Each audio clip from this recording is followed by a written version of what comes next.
Towney, and I'm the manager of Aboriginal Education Training within the Western Institute of TAFE.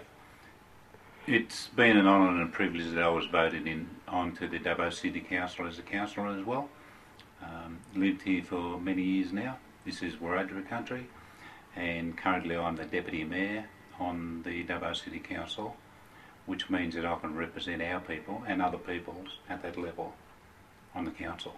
And we have a population within the Dubbo City Council boundary just over 40,000 people, and about 10% of those people are Aboriginal people. Good. And there's a lot of good people around, non-Aboriginal people or white people, that will support people out there, because when we boil down to it, we all belong to the one race, that's the human race. We can talk about our different nationalities, Aboriginal nationalities, and that's good, and we're all proud of that. But we need to always remember that we need to work with other people in the community as well.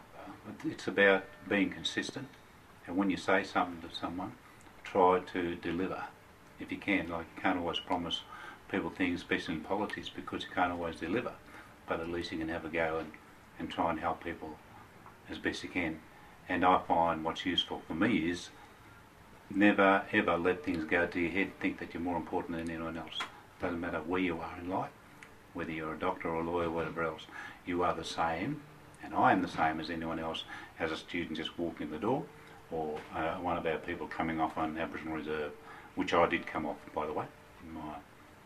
So I'm from an Aboriginal reserve, went through school, it was an all Aboriginal school, didn't have much when we were kids, come from a big family and a very large extended family. I received a lot of support from the elders, particularly my mother, who's passed on now, and they always wanted, and she always wanted us to get the best in life, things that they hadn't had. So after struggling through school in Year 12, I said, well, I can do better than this, and the words of my elders ring in my ears, you can be as good as the next person. So I gave it a go, went through university, a couple of universities, and worked in a lot of government agencies, both state and federal, and now I'm able to mix with politicians, not just within New South Wales and Australia, but overseas as well. Did a lot of work with the United Nations around the globe when I was chairman of the New South Wales Aboriginal Land Council, and that opened a lot of new doors for me as well, and I think for our peoples across the nation. You can do it, put your best foot forward. There's a lot to help there, there's a lot of mentors around, and even if people ring me, we can try and steer them in the right direction. So there's no issue there. Yeah, we have problems sometimes with people that maybe have negative attitudes towards us because we're black. There may be racist attitudes or people around, but hey, forget about them. If we worry about them and not about ourselves and what we can do for us and our families, we'll never get on. The train moves on, we need to jump on the back of the train or in the train somewhere, otherwise if we don't, we're going to get left behind.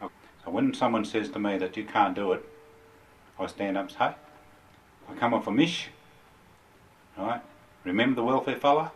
Back in those days there wasn't a welfare money around today.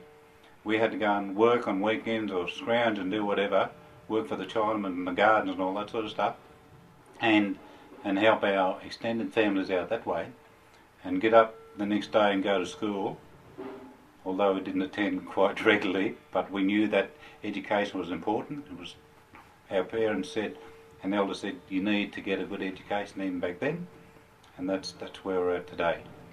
So I would encourage all the young people that are still in school to stay in school. I would encourage all the young people that are taking university to stay there, not drop out and go home and just sit around and do nothing, because that's not going to achieve anything. Because later on, when you grow up and you get older, you'll probably get married, you'll have kids, and I'm sure that you want your kids and yourself to have a better life than probably what your parents had or those before them. So there's some fantastic people around, and in that, on the political scene, we should never ever forget our brothers and sisters that have passed on, that have fought to fight for us, you know.